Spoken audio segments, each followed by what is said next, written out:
Welcome. Welcome to our session today on belonging with Rajkumari Yogi and Sarah Payton. Hello, Sarah. Hello, Rajkumari. So here we are, thinking about belonging in the workplace. I love how Airbnb has their tagline, which is belong anywhere, their motto. And I'm wondering how they are bringing that motto into the aliveness of their culture. I don't know. I'm asking that rhetorically. Yeah, very good question. I think the place that I'd like to start is with a few words about how belonging changes and supports our neurobiology. That when we have a sense of belonging, and by belonging, I mean we actually have the sense that there is a place that is ours in a group of people, that the group wouldn't be the same without us, that our voice is welcome and wanted and listened to when we speak, that this experience of belonging and mattering is what humans interpret as safety. Often I'm working with people and they say, I just want to feel safe. And we always need to stop then and find out, what is it exactly that would let this person feel safe? Do they need their own private castle that they're carrying around with them? Do they need 3-foot deep moats? What do we need to feel safe? Most often, what helps people to feel safe is a real sense of belonging. And this is very important for workplaces if we want to support whole brain contribution in workplaces. I'll just pause there for a little moment, Rajkumari, and see whether any of your work leads you in this direction also. What comes up for me right now is the definition of shame. If we're not feeling that we belong, might it be then that we feel shame? And there are so many definitions of shame. Brene Brown defines it as some way that we feel flawed. And so there are many ways in which we may perceive that we are flawed. In fact, many of the clients that I coach continually bring perceived or perceptions in which they are flawed to the table, in which we discuss. In fact, just yesterday, I'm dealing with the director of admin at a legal firm, and she decided at the very end of our session that she might actually be worthy. So sweet to hear. And all of what she wanted from the very beginning of the session was that she wanted to feel valued and that she mattered and that her contribution was one that was seen. It's so interesting that in the beginning there was this sense of I'm not valued or I'm not seen or appreciated. And at the end of it, it was a noticing or an awareness on her own through our discussion that in fact she is worthy. And so when we arrive at a place of worthiness, then the curiosity is, do we then automatically belong? What an interesting question. And when we don't, or have the perception that we don't, then do we automatically find ourselves in shame? Yeah. Very good questions. Certainly. And might this be actually the core of culture that feels dissonant? Or what is currently happening still in the valley around women in tech and diversity issues and people leaving, such as the case with the black engineer at Twitter. What is going on there? And I really want to explore with you as much as we can those questions and answer them from a place of interpersonal neurobiology and empathy and whatever else we can bring to the table. Yeah. Well, when we have this sense of belonging, that our voice matters and that we can speak and be certain that we'll be heard, that our effort will not be for naught, one of the things that happens is that our whole system changes the way it's working. So when we're having to fight to be heard, then our system is in an automatic place of stress. And from that place of stress, we're less able to contribute creativity and presence and cooperation and the creation of really solid teams. When we're in fight or flight, we actually do not decode each other's social signals accurately. We will read neutrality as hostility rather than being able to understand the nuance of other people's facial expressions, of other people's vocal expressions. When we hear ambivalence in their voice or see confusion in their face, we'll often even interpret it as blame rather than being accurately able to say, here's my coworker who's really struggling with a question of ambivalence here. It's not about me. I wonder what's happening for them. That's the response of someone who knows that they matter and who knows that they belong. It's a generosity in the understanding and decoding of the people around us. So our whole system switches gears when we don't have a sense of being safe and mattering. We start to run on cortisol rather than on oxygen. And our immune system even changes the way that it processes and creates cells to help us maintain health. The immune system of someone under stress is always trying to manufacture cells that will fight sword wounds and bruises rather than manufacturing the cells that help us to fight viruses and cancer. So the way that we respond to the world changes, and the way a work group feels changes depending on whether the members all have a sense of belonging or whether the members have a sense of stress about whether or not they belong.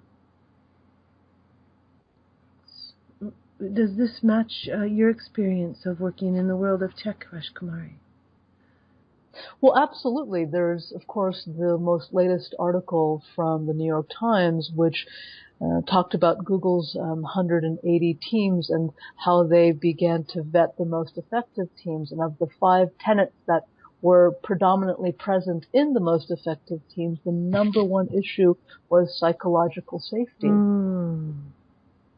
Yeah, so the psychological safety and how they define psychological safety is there are many little components to it, but the 2 main components of psychological safety, which are very interesting to me, were the ability to be equal in turn-taking around conversations, and the second was to be able to, they called it mind reading, but really it was exactly what you just said, decoding or coding physiological behaviors as safe or unsafe. And ultimately, if you distill the definitions, their definition of psychological safety and all of the little elements, it really truly came down to risk-taking.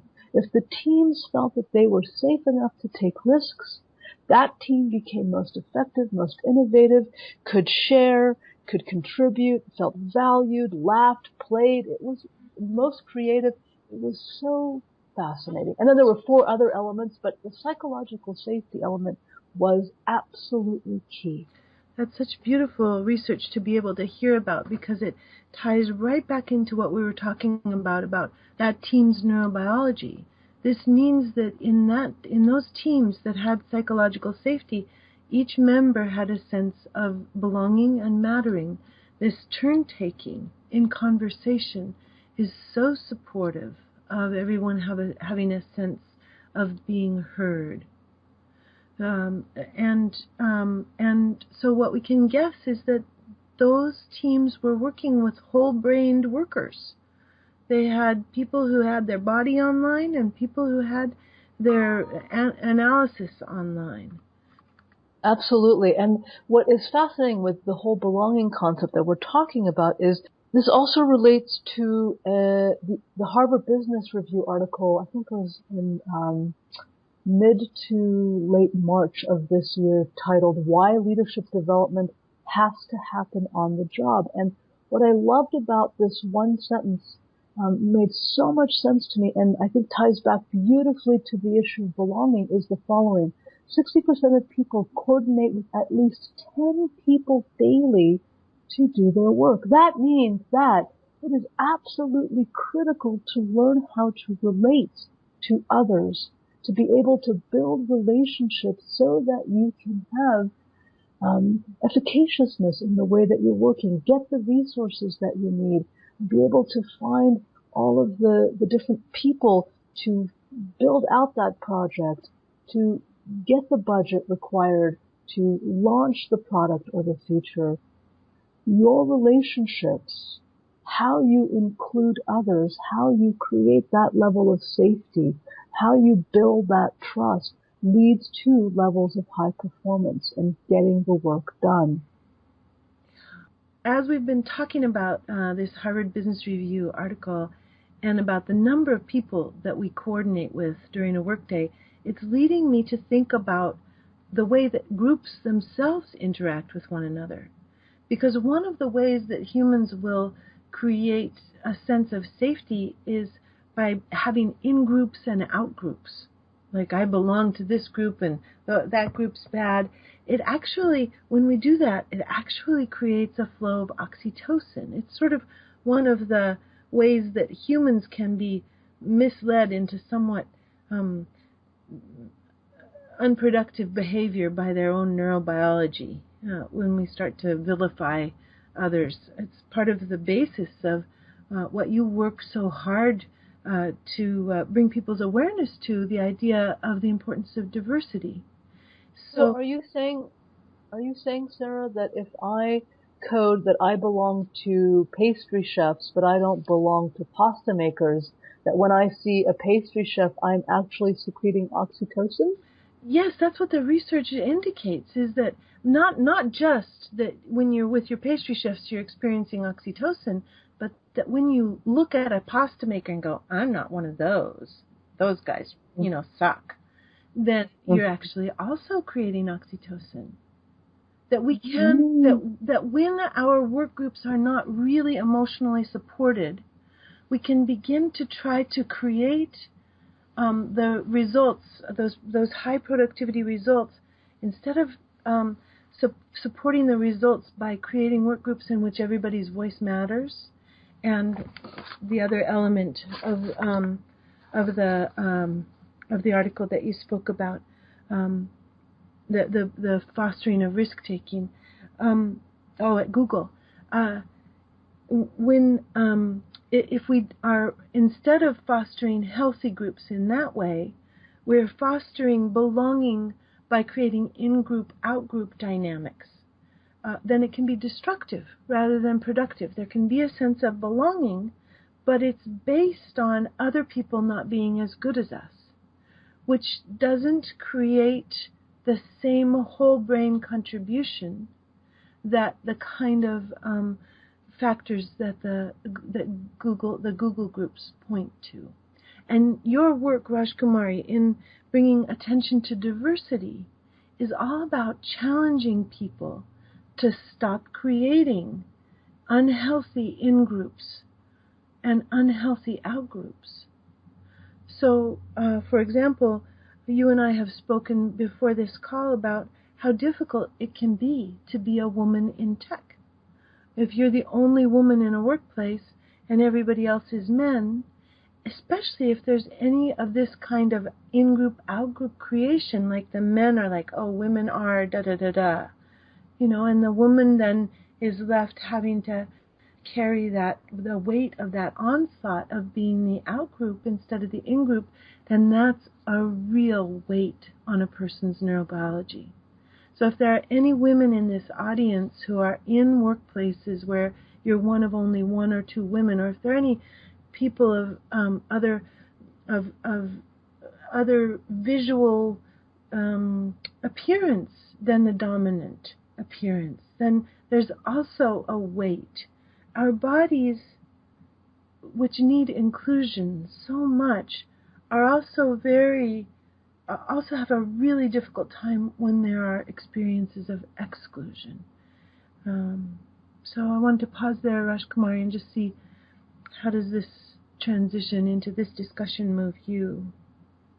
It's interesting. I spoke at an event sponsored by Phaidon International in mid-March, and the title of the event was called The War on Talent, and it was about inviting and figuring out ways to recruit more women in STEM fields. And I really had an issue with the word war, the war on talent. That for me really was triggering. But I went to it and I learned a lot. Listening to you kind of paints a picture that if any time we are coding some version of not belonging in any level of physiology, confusion, questioning, we're constantly in a minefield. Yes. All day long. It's exhausting. Yes. And I have been talking secretively, actually, very surreptitiously to very few people over the course of many years about the trauma at the workplace, because it isn't something that it's not a very welcomed subject matter, to say the least. Right. And yet my intuitive sense seems to be quite accurate in this conversation, at least, that the sense I was getting, kind of scanning around my environment, wherever I was, truly, we are in a place that is filled with danger, or at least perceived and threatened danger to our nervous systems. And not only are we having the perceptions of these dangers, but then we are also creating an environment on top of it that exacerbate these perceived dangers. The rushing, the hurry up, the high performance, the productivity, and the not enough, and the go, go, go, and the sprinting versus marathoning, and all of these kind of terminologies that we've come to put together, hackathons and all-nighters and work-life balance, and we have concocted a language almost unbeknownst to ourselves that is rather indicative of a war field. Mm-hmm. And this is coming to me just now, and when we talk about inclusion and belonging, and these have become buzzwords most recently, I think, in the Valley for me, I'm not sure people fully understand how to include and the need or the why for inclusion. Mm-hmm. Yeah, I suppose that the experience of making sure that our group processes invite every voice to matter is one that's quite easy to put into place. We can create the processes of having rounds in work groups, of making sure and checking that everybody in the room has a sense that a proposal is complete, or that we've gathered all of the questions that need to be asked, each of us, for each of us based on our area of expertise. Those are some structures that can be put into place that create inclusion. And certainly the why seems to me to be answered so beautifully by the reporting on the productivity and the effectiveness of the Google work groups, which have that strong sense of belonging, where Right. everybody gets to contribute and every voice is heard. Right. Yeah. Right. There's an essential kind of American mythology that we are up against when we're asking ourselves to create inclusive work groups, and it's the mythology of the Lone Ranger, of the hero, of the lone hero, and the rewards that our mythologies tell us will come from being the lone hero, the single warrior. Yeah. So one of the things we're challenging does stress create creativity? Does stress support creativity? Does stress create productivity? If we say no, we don't think so, then we're challenging some very dearly and deeply held ideas about American society in a way. We're kind of based on this idea of fighting for your rights and fighting for your accomplishments and, making war on your competitors. So I love seeing solid research that supports teams and supports managers in creating more effective and inclusive teams. There's an article that I just read yesterday, quoting from it now. It's on firstround.com, and it's called The Remarkable Advantage of Abundant Thinking. And I love this sentence. It says, "Today the groupthink in tech largely believes that you have to suffer and barely survive to succeed." And as we know, there's, the motto in the Valley called fail fast, fail often. So just another way that the mythology shows up right there. Exactly. Yep. Well, as we're coming to an end of this particular discussion on belonging, there's a place that I'd like to end, which is just a little bit of empathy for what it's like to be alone in a group of people who are not in some way like us. Just to support anybody who is in that position and is listening to us. And before I do that, Rajkumari, is there anything else that you would like to add, either before that or after that? Please, continue. Yeah. So just speaking to whoever is listening who might find themselves in positions where they don't have a sense of belonging, just noticing if that is hard on your body. Just acknowledging that it is hard on a human's body to be one of a kind. And just wondering if there's a loneliness that needs to be named, a need for community, for warmth, for care. I wonder if it's important to kind of name the ache for connection, the ache for acknowledgement, the ache for co-creativity. I wonder if your body may just long for ease, just so want to have inclusion in the humor and easy connection and just gentle acceptance, and whether it would be really nice once in a while to be known, to be appreciated, to be acknowledged for your contribution. So that's what I wanted to offer right there, Rajkumari. What's happening? That's beautiful, Sarah. Thank you so much. It's wonderful. Thank you, everyone, and thank you, Rajkumari. That's the end of this particular section.